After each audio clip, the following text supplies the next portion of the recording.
여러분 안녕하십니까? 코스피가 상승 전환에 4,600선을 다시 넘보며 엿새째 상승세를 이어가고 있습니다. 반도체주는 주춤한 가운데 로봇과 방산주가 강세를 보이며 지수를 이끌고 있는데요. 자세한 내용 취재기자 연결해 알아봅니다. 이한나 기자. 네, 이한나입니다. 네, 현재 증시 상황 전해주시죠. 네, 오전 장중 상승 전환에 오름폭을 넓히고 있는 코스피는 오후 2시 50분 기준 어제보다 0.33% 오른 4,567.18에 거래 중입니다. 외국인의 1조 5천억 원이 넘는 매도 폭탄에도 상승세를 보이고 있습니다. 기관과 개인은 각각 2,477억 원, 1조 원 넘게 순매수 중입니다. 시가총액 상위 종목 중 어제까지 나란히 최고가 경신 랠리를 펼치던 삼성전자와 SK하이닉스는 동반 하락 출발했는데요. 간밤 뉴욕 증시에서 엔비디아가 2% 넘게 내리는 등 반도체주가 조정을 받은 영향입니다. 삼성전자가 0.65% 오른 13만 원 후반대에 거래되고 있고 SK하이닉스는 1%가량 하락해 74만 원대에서 움직이고 있습니다. 코스닥은 0.4% 상승한 940선에서 거래 중이고요. 달러원 환율은 5원 오른 1,458원에 거래되고 있습니다. 네, 반도체주가 이렇게 주춤해도 코스피가 상승세인 이유는 뭔가요? 네, 도널드 트럼프 미국 대통령의 국방 예산 증액 발언에 어제 강세를 보였던 방산주가 오늘도 상승 흐름을 이어가고 있습니다. 하나 에어로스페이스가 10% 넘게 올라 52주 신고가를 경신했고 현대로템과 LIG 넥스원 등도 급등세를 보이고 있습니다. 여기에 로봇, 피지컬 AI로 체질 전환 중인 현대차 그룹주 전반도 강세를 보이고 있습니다. 한편 우리 시간으로 오늘 밤 공개될 미 12월 고용보고서와 다음 주 예정된 한국은행의 기준금리 결정 등이 당분간 증시 흐름에 영향을 미칠 것으로 보입니다. SBS 비즈 이한나입니다. 이르면 다음 달부터 네이버 페이와 카카오페이를 통해서도 소상공인들이 대출을 갈아탈 수 있게 될 걸로 보입니다. 이재명 대통령이 지난해 취임 직후 소상공인을 대상으로 신용대출 갈아타기를 확대하겠다고 밝힌 데 따라서인데요. 취재기자 연결합니다. 이민우 기자. 네, 이민우입니다. 네, 구체적으로 언제쯤 시행될 전망인가요? 네, 이르면 다음 달 중순부터 소상공인들이 금융상품 판매 대리 중개업자인 플랫폼사를 통해 신용대출을 갈아탈 수 있을 것으로 확인됐습니다. 네이버페이와 카카오페이는 최근 온라인 대출 비교 모집 서비스 약관에 개인 사업자 신용대출을 대상으로 추가했습니다. 두 플랫폼사는 약관 시행일을 다음 달 11일로 맞추고 출시 준비 막바지에 접어들었었는데요. 금융상품 판매 대리 중개업 자격도 이미 확보한 상황입니다.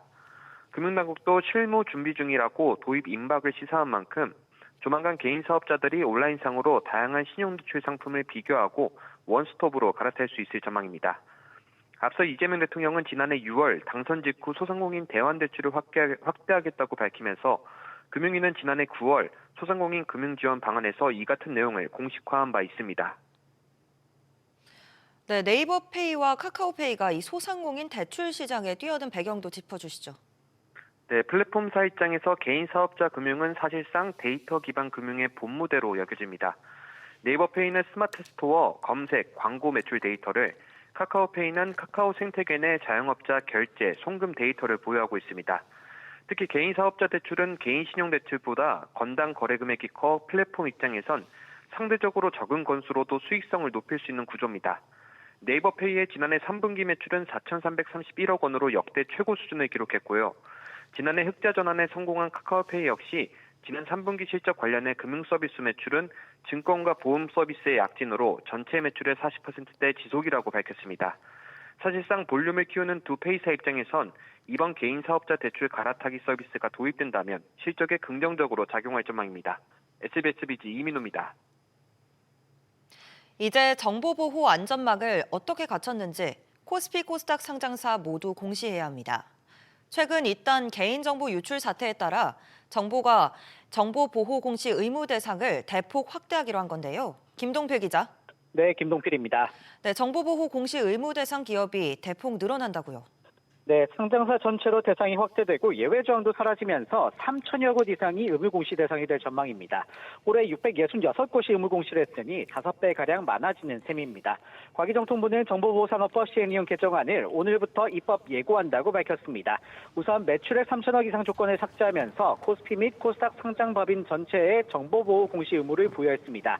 또 정보보호 관리체계 인증 의무 기업을 공시 의무 대상에 새롭게 포함시키는 한편 공공기관과 금융회사 소기업, 전자금융업자 등에 적용되던 예외 조항도 삭제했습니다. 네, 또 정부는 이번 조치로 기업들의 정보보호 투자가 늘 걸로 기대하고 있다고요. 네, 그렇습니다. 우선 현행 제도에는 제한적 적용하기 때문에 사회 경제 파급력이 큰 기업들이 의무 대상에서 빠지거나 침해 사고 95%가 집중되는 중소, 중견기업들도 제외되는 등 문제가 있었는데요. 대상을 넓히면서 사고 예방을 위한 장치를 마련하도록 유도한다는 설명입니다. 투자를 늘려서 이런 안전한 정보보호 어떤 체계로 인해서 어떤 국민들에게 좀 더 안심하고 많은 소비자들에게 어떤 또 제공하는 서비스나 제품에 대한 어떤 신뢰를 받을 수 있는 어떤 기회를 삼을 수 있을 거라 보고 있습니다. 한편 개인정보보호위원회도 개인정보 침해 우려가 큰 기업을 대상으로 보호 의무를 준수했는지 살피는 평가 대상에 지자체 출연기관 등을 추가하며 범위를 넓혔는데요. 개인정보 보호에 대한 경각심을 높이려는 취지로 풀이됩니다. SBS 비즈 김동필입니다. 정부는 지난해 1% 수준이었던 우리나라 성장률이 올해는 2%를 기록할 걸로 예상했습니다. 국내외 다른 기관 전망치보다 높은 수치인데 정부는 반도체 수출 호조가 성장률을 견인할 걸로 내다봤습니다. 정윤형 기자가 보도합니다. 정부가 올해 우리나라 경제 성장률을 2%로 전망했습니다. 소비 증가세가 확대되고 지난해 마이너스였던 건설 투자가 플러스로 전환되면서 성장률이 올라갈 것이라 봤습니다. 특히 수출 분야를 긍정적으로 전망했습니다. 원래 반도체 매출의 증가, 전 세계 매출의 증가를 볼 때 그전에 한 20에서 30% 정도로 예상을 했었는데요. 작년 대비로. 최근에 나온 예측치를 보면 40에서 70%까지 늘어났습니다. 이런 부분은 저희의 수출에 다 기여를 할 거라고 저희가. 다만 국내외 주요 기관들은 1% 후반대 성장률을 예상해 정부 전망이 다소 낙관적이란 지적도 나옵니다.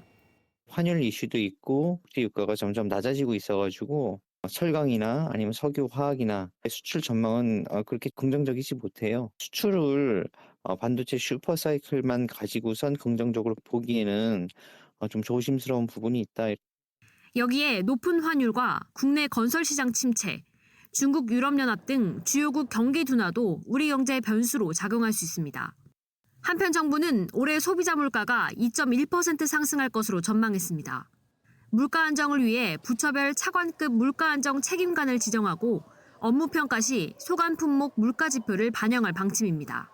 서민 생계비 경감을 위해 중소기업 직장인의 점심값 20%를 제공하고 무제한 대중교통 정액권인 모두의 카드 도입, 취약계층 생리용품 구입비 지원을 발표했습니다. SBS 비즈 정윤영입니다. 정부 경제정책에서 다주택자 양도세 유예 문구가 4년 만에 빠졌습니다. 공급 대책도 사실상 재탕 수준이란 지적이 나오면서 정책 실효성에 대한 의문이 커지고 있습니다. 지웅배 기자가 보도합니다. 시장이 주목한 양도세 중과 유예 문구는 이번에 포함되지 않았습니다. 매년 내용에 포함되다 이번에 빠진 건 연장 여부가 정해지지 않아서란 설명입니다. 양도세 중과 이게 이제 5월 일몰이 있습니다. 아직까지 요거에 대해서 이제 일몰을 종료할지 연장할지 아직 결정되지 않았고요. 다주택자들이 양도세 중과 부담에 몰려 매물을 내놓게 될 경우 주택 공급 효과를 기대할 수 있습니다. 다만 똘똘한 한 채를 남기려는 경향이 커 실제 공급 효과는 제한적일 가능성이 큽니다.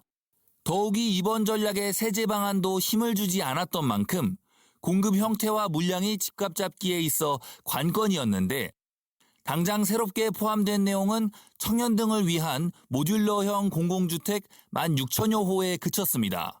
나머지 수도권 공공택지는 3기 신도시 등의 5만 호 착공, 고양 창릉 등의 약 3만 호 분양 등 기존 발표를 되풀이했습니다. 대량 공급이 되는 구조는 아니거든요.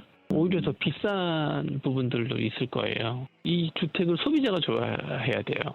모듈러 주택에 들어가는데 층간소음도 덜하고 더 튼튼하고 더 좋더라.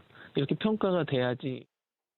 3기 신도시를 통한 주택 공급은 이미 예정된 공급 물량을 끌어다 쓰는 만큼 추가 부지를 발굴할 필요가 있다는 지적입니다.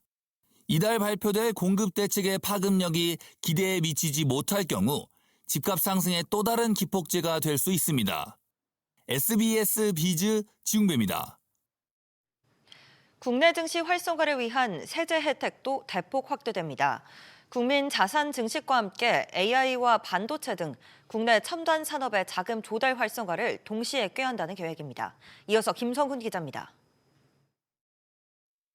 대표 절세 통장인 개인종합자산관리계좌 ISA가 국내 투자를 우대하는 방향으로 개편됩니다. 현재 일반형 ISA는 투자 순이익의 200만 원까지 비과세되고 초과 이익분에 대해선 9% 분리과세 혜택을 주고 있습니다. 하지만 국내 주식은 매매 차익에 세금이 없어 그간 매매 차익과 분배금의 15.4%의 세금이 붙는 국내 상장 해외 ETF의 절세 창구로 주로 활용돼 왔습니다. 이에 국내 주식과 펀드 투자자 전용 ISA를 따로 만들어서 혜택을 더 줄 계획입니다. 여기에 청년 전용 상품도 만들어 이자와 배당 소득에 과세 특례를 적용하고 납입금에는 소득공제 혜택을 줄 예정입니다. 자유롭게 투자 가능한 일반형도 비과세 한도 등 전반적인 혜택을 키울 계획입니다. 총 납입 한도도 조금 더 확대하고 보완이 되면 지금보다는 훨씬 더 많은 자금들이 국내 자본시장으로 유입될 것으로 기대를 합니다. 국내 펀드 투자에 대한 세 혜택도 커집니다. AI와 반도체 등 국내 첨단 산업을 지원하는 국민성장펀드는 올해 30조 원 규모로 조성되는데 이 중 6천억 원은 국민공모펀드 형태로 모집합니다. 장기 투자 시 납입금에 소득공제를 해주고 배당 소득에는 저율의 분리과세를 하는 이중 혜택을 줄 예정입니다. 다만 ISA 계좌를 통해 투자를 할 때는 ISA 혜택만 주어질 예정입니다. 여기에 벤처기업 투자펀드에 대한 세제 혜택도 강화됩니다. 국내 산업에 집중 투자하는 한국형 국부펀드도 20조 원의 초기 재원을 바탕으로 상반기 중에 추진됩니다. SBS 비즈 김상훈입니다. 코스피 5천 시대를 천명한 정부가 본격적인 가속 드라이브를 밟기 시작했습니다. 자본시장의 체질을 근본적으로 개선해 모건 스탠리 캐피털 인터내셔널, MSCI 선진국 지수 편입을 하겠다는 구체적인 청사진을 밝힌 건데요. 이 지수는 글로벌 투자자들이 가장 신뢰하는 지표 중 하나로 추종 자금만 해도 2경 원에 달하는 걸로 알려져 있습니다. 류선우 기자. 네, 류선우입니다.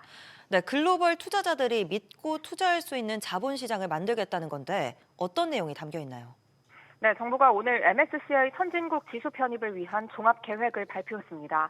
우선 그간 가장 많은 지적을 받은 시장 접근성 개선을 위해 정부는 국내 외환 시장을 24시간 열고 역외 원화 결제 시스템을 구축하기로 했습니다. 그간 새벽 2시면 문을 닫던 중개 시스템을 24시간 가동해 거래 공백을 해소하고요. 외국 금융사가 국내에 원화 계좌를 두고 이를 통해 원화를 직접 운영할 수 있도록 허용하는 한편 야간에도 외국 기관 간 원화 결제가 가능하도록 한국은행의 24시간 결제망을 만듭니다. 또 실질적인 외국인 통합계좌 기반 결제 구조를 도입하고 거래 결제 자동화 인프라를 구축하는 등 글로벌 표준 체계를 마련하기로 했고요. 무차입 공매도 실시간 적발 시스템 NSDS 참여자가 중복으로 감리 자료를 내지 않도록 보고 의무를 면제하는 등 공매도 규제도 합리화하기로 했습니다. 이 밖에 배당 공시 시점을 앞당기는 방안 등 MSCI가 지적한 문제들에 대한 개선 방안을 8가지 추진 과제로 모두 담았습니다. 네, 또 이 지수 편입을 위한 1차 관문이 오는 6월이죠. 네, MSCI 선진국 지수에 편입되려면 먼저 관찰 대상국에 최소 1년 이상 등재돼야 하는데요. 관찰 대상국 지정 여부는 올해 6월 결정됩니다. 관찰 대상국에 등재되면 빠르면 내년 선진국 지수 편입 이듬해에 실제 지수에 반영되는 걸 목표로 삼을 수 있습니다. MSCI는 시장을 선진국과 신흥국, 프론티어, 독립시장으로 분류하는데 우리나라의 경우 지난 1992년 신흥시장으로 분류된 후 현재까지 벗어나지 못했습니다. 선진국 지수 편입에 성공하면 외국인 투자 자금이 대거 유입될 걸로 기대되는데 이 규모가 최대 75조 원에 달할 수 있다는 전망도 나옵니다.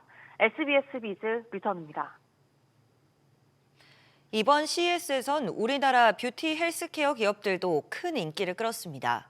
화장품 체험, 안마 체험하는 곳곳마다 외국인들로 북적였는데요. 라스베이거스 현지에서 박규준 기자입니다.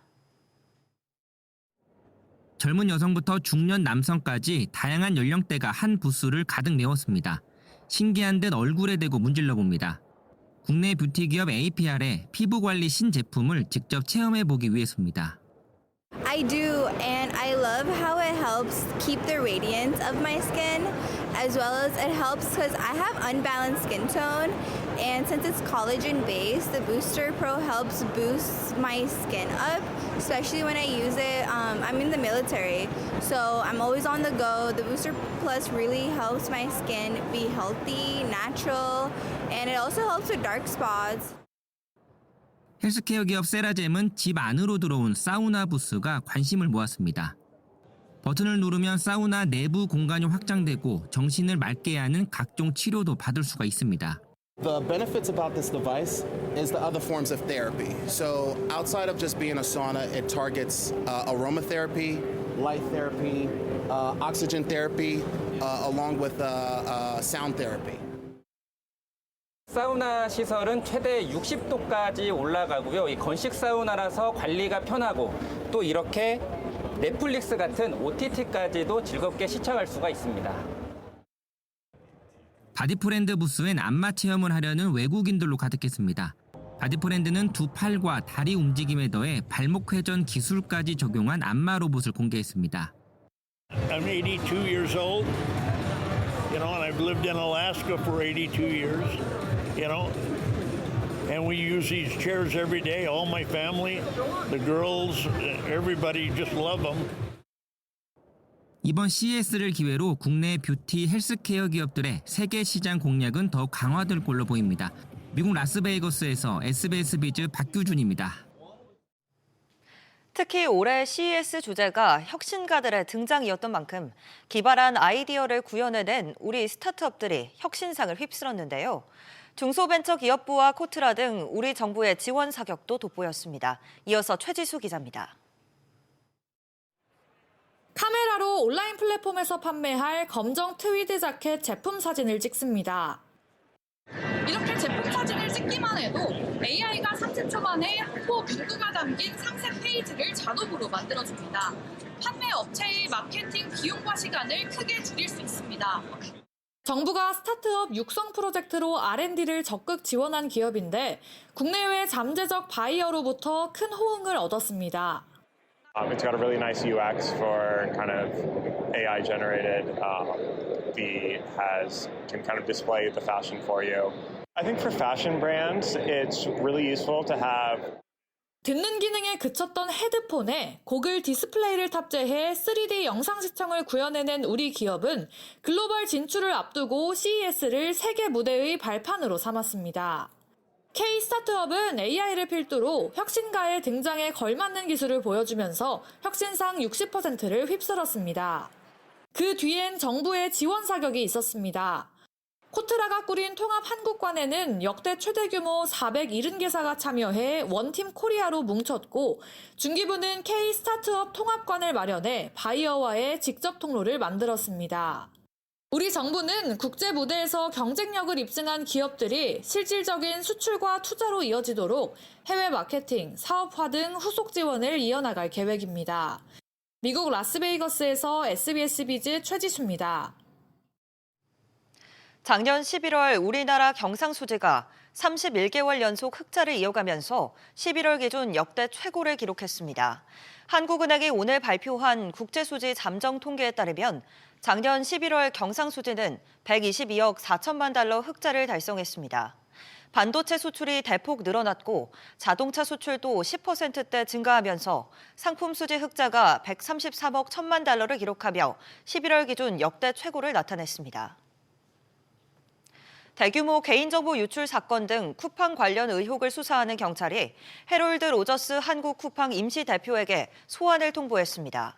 서울경찰청 내 쿠팡 종합태스크포스는 최근 로저스 대표 측에 피고발인 신분 소환 계획을 통보하고 조사 일정을 조율 중인 걸로 알려졌습니다. 쿠팡은 지난달 유출자가 3,300만 명의 정보를 빼갔으나 이 중 3천만 명만 저장했다는 자체 조사 결과를 발표했고 이번 소환은 셀프 조사 논란이 불거진 것과 관련된 걸로 전해졌습니다.